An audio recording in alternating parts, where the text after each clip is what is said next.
HDFC AMCએ એક manufacturing fund કરીને NFO launch કર્યો છે. મેન્યુફેક્ચરિંગ ફંડ એટલે શું, તેમાં કેવી રીતના ઇન્વેસ્ટ કરવું અને કેવા લોકો તેની અંદર ઇન્વેસ્ટમેન્ટ કરી શકે તે આપણે વિડીયોમાં પછીથી જોઈશું. પહેલાં તો મેન્યુફેક્ચરિંગ સેક્ટર જ શા માટે, જે લોકોને મેન્યુફેક્ચરિંગ સેક્ટરની કંપનીમાં ઇન્વેસ્ટમેન્ટ કરવું છે અને બધી અલગ અલગ કંપનીમાં એકસાથે ઇન્વેસ્ટમેન્ટ નથી કરી શકતા, તે લોકો HDFC મેન્યુફેક્ચરિંગ ફંડની અંદર ઇન્વેસ્ટમેન્ટ કરીને એક સાથે જ તે બધી કંપનીની અંદર ઇન્વેસ્ટમેન્ટ કરી શકે છે. હવે મેન્યુફેક્ચરિંગ સેક્ટર જ શા માટે, મેન્યુફેક્ચરિંગ ફંડ જ શા માટે?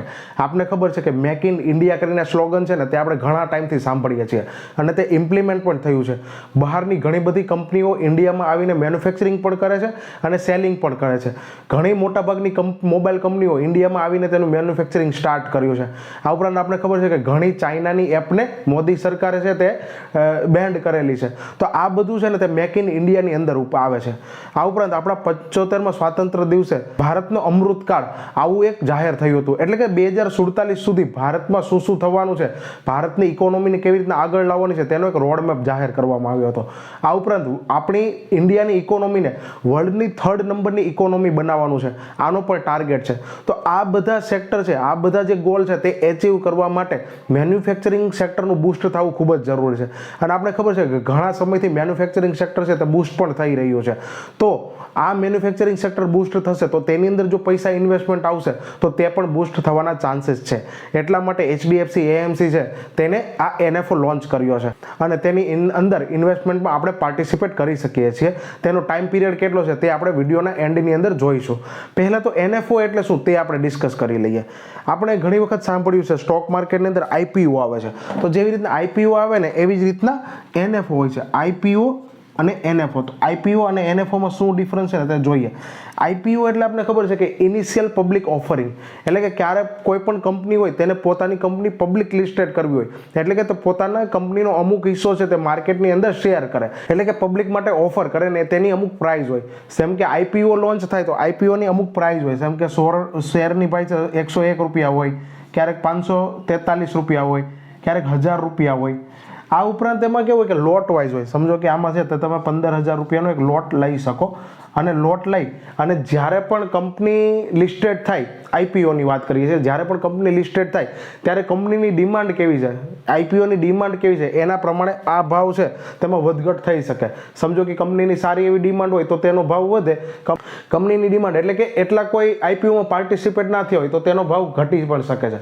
પરંતુ NFO એટલે કે ન્યૂ ફંડ ઓફર, જ્યારે પણ મ્યુચ્યુઅલ ફંડની કોઈ પણ ન્યૂ ફંડ ઓફર થાય ત્યારે તેનો યુનિટ હંમેશા 10 રૂપિયાની અંદર મળે છે. એટલે કે અત્યારે તમારે HDFC મેન્યુફેક્ચરિંગ ફંડનો NFO લેવો હોય તો એક યુનિટ છે તે તમને 10 રૂપિયામાં મળશે અને તમે મિનિમમ 100 રૂપિયાથી ઇન્વેસ્ટમેન્ટ સ્ટાર્ટ કરી શકો છો. એટલે કે અત્યારે તમે 100 રૂપિયા ઇન્વેસ્ટમેન્ટ કરો તો તમને આ ફંડના 10 યુનિટ એલોટ કરવામાં આવશે. એટલે કે NFOનો ટાઈમ એવો હોય છે કે ત્યારે 10 રૂપિયાની અંદર યુનિટ મળે છે. એટલા માટે જે લોકો લાંબા ગાળા માટે વિચાર કરતા હોય, જેમ કે 10 કે 15 વર્ષ માટે ઇન્વેસ્ટમેન્ટ કરવું છે અને મારી પાસે પૈસા પડ્યા છે, તો તે લોકો એ મેન્યુફેક્ચરિંગ ફંડની અંદર એક સાથે અત્યારે ઇન્વેસ્ટમેન્ટ કરી શકે છે. કારણ કે અત્યારે તે 10 રૂપિયાની અંદર આપણે મળવાનું છે. કેટલા ટાઈમ પીરિયડ માટે મળવાનો છે તે આપણે વિડીયોના લાસ્ટની અંદર બધું જોઈશું કે કેટલા ટાઈમ માટે છે, તેનો એક્ઝિટ લોટ શું છે તે આપણે ત્યારે ડિસ્કસ કરશું. હવે વાત કરીએ કે મેન્યુફેક્ચરિંગ સેક્ટરનું આટલું બૂસ્ટ શા માટે થયું છે, કે HDFC બેંક પણ આના માટે એક ફંડ સ્પેશિયલ લાવી રહી છે. તો તેના માટે આજે આપણે વાત કરીએ. તો પહેલી વસ્તુ છે કે આપણું જે સેલ્સ છે, નેટ સેલ્સ છે મેન્યુફેક્ચરનું, તે 2022 કરતાં 2023ની અંદર વધ્યું છે. 2022ની અંદર આપણું જે નેટ સેલ્સ હતું તે 422 US બિલિયન ડોલર હતું. આપણે જ્યારે 2022માં એક્સપોર્ટ કર્યું મેન્યુફેક્ચરિંગમાંથી તે હતું 422 US બિલિયન ડોલર.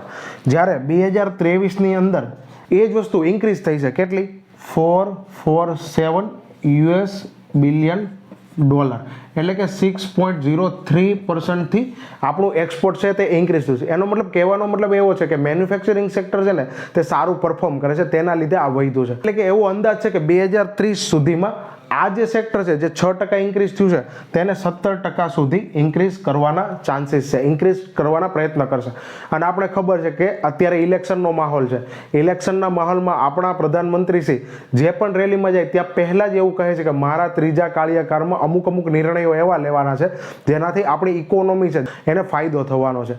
એટલે કે ત્રીજા ટર્મની અંદર આપણી જો ઇકોનોમી 3rd નંબરની બને, આપણો જે અમૃતકાળ છે તેના રોડમેપ પરફેક્ટ પ્રમાણે પ્લાન પ્રમાણે ચાલવાના જ છે, તો એ ચાલે તો મેન્યુફેક્ચરિંગ સેક્ટર બૂસ્ટ થવાનું છે. અને આ મેન્યુફેક્ચરિંગ સેક્ટર બૂસ્ટ થશે તો આ ફંડની અંદર જો પૈસા ઇન્વેસ્ટમેન્ટ હશે ને તો ઇન્વેસ્ટમેન્ટ આગળ વધશે.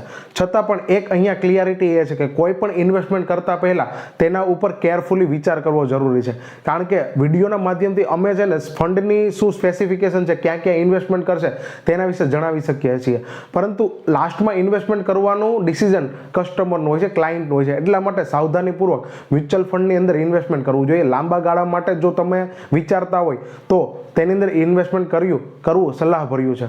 આ ઉપરાંત મેન્યુફેક્ચરિંગ સેક્ટરની અંદર આ જે ઇન્ક્રીઝ થયું એનું કારણ તમને ખબર છે. આપણા દેશમાં ઘણા એવા હાઈ લેવલના પ્રોજેક્ટ ચાલે છે. તેમાંનો એક પ્રોજેક્ટ એટલે કે બુલેટ ટ્રેન છે. તો બુલેટ ટ્રેનના લીધે પણ ઇકોનોમી બૂસ્ટ થઈ છે, ઘણી કંપનીઓને કામ મળ્યું છે. આ ઉપરાંત અલગ અલગ સેક્ટરની કંપની જેમ કે ઓટોમોબાઈલ સેક્ટર છે, કેમિકલ સેક્ટર છે, ઇન્ફ્રાસ્ટ્રક્ચર સેક્ટર છે, હેવી મશીનરી મેન્યુફેક્ચરિંગ સેક્ટર છે. આ બધી કંપનીની અંદર આ ફંડમાં જે પણ રૂપિયા આવશે તે ઇન્વેસ્ટમેન્ટ કરવામાં આવશે. ટોપ લેવલની કંપની છે તે બધી કંપનીની અંદર ઇન્વેસ્ટમેન્ટ કરી અને તેનો જે પ્રોફિટ છે તે પ્રોફિટનો ફાયદો આ ફંડને મળવાનો છે. હવે આ ફંડ છે તે ક્યાંથી ક્યાં સુધી છે તેના વિશે થોડીક બેઝિક ડિટેલ જોઈએ. તો આ ફંડ છે તે 26 એપ્રિલથી સ્ટાર્ટ થઈ ગયું છે.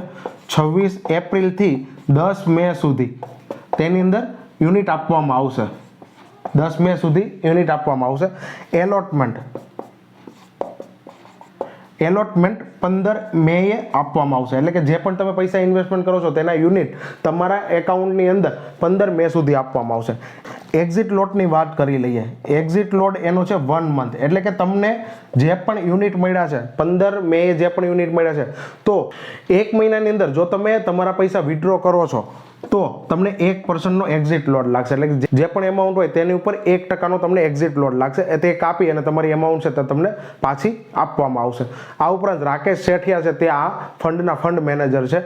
તે આગળ ઘણી કંપનીઓમાં પણ કામ કરી ચૂકેલા છે.